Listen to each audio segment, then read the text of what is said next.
Well, nothing says summertime like a family gathering in the backyard. That's why our friends at Veranda Magazine have a few tips for putting together your perfect patio. Joining me now is Steele Marcoux, editor-in-chief of Veranda. Steele, thank you so much for joining us here today.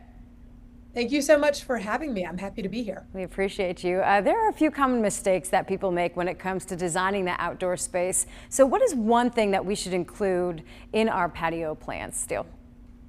You know, almost all of the designers that I interviewed about how to design the ideal backyard patio mentioned that people often forget to plan for shade. And in fact, this is a consideration that comes up kind of too late in the game and really needs to be something that you think about really kind of early on in your planning, especially for us here in the South who are we're so lucky to have so many months of sunshine.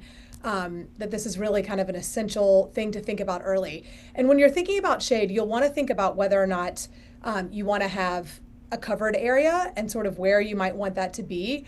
But you'll also want to think about trees, planting trees either surrounding your patio or in pots kind of at the corners and edges of your patio. That's a really good point. My husband hates sitting directly in the sun. Let's talk about decorating. It is key, but such a small space could get crowded pretty quickly. Yeah, that's right. Several designers that I interviewed for this story talked about how, it's not only essential to make sure that your patio is large enough to accommodate your furniture, but that you also need to think through how you're going to move through the space and kind of the circulation around your furniture. So I think here the critical piece of this is to think about how you really want to use your patio. For example, is this going to be a place where you want to have meals with friends and family in the evenings? Or is this a place where you might just want to sit outside and do some reading? Those are really going to, those kind of decisions are really going to influence what kind of space you need outside. And just in general, can you just talk about the importance of just investing in your space?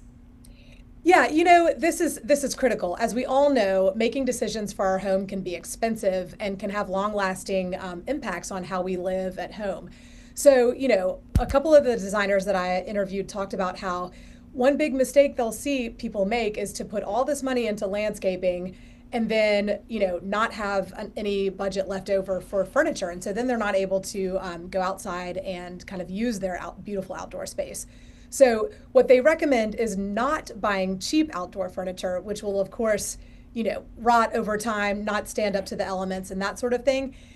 They say that really well-made, good furniture can be quite expensive. So if that's not in your budget, then a great idea is to shop for vintage or antique for outdoor furniture. And these are things you can pick up at local shops or even online auctions and that sort of thing. These are great tips. Steele, thank you so much for joining us. You've been extremely helpful. We appreciate you. Thanks so much for having me. Yeah, and you can find even more ways to improve your patio on veranda.com. You can also scan the QR code at the bottom of your screen in order to subscribe to the magazine. Veranda is owned by Hearst, which is the parent company of us here at WVTM 13.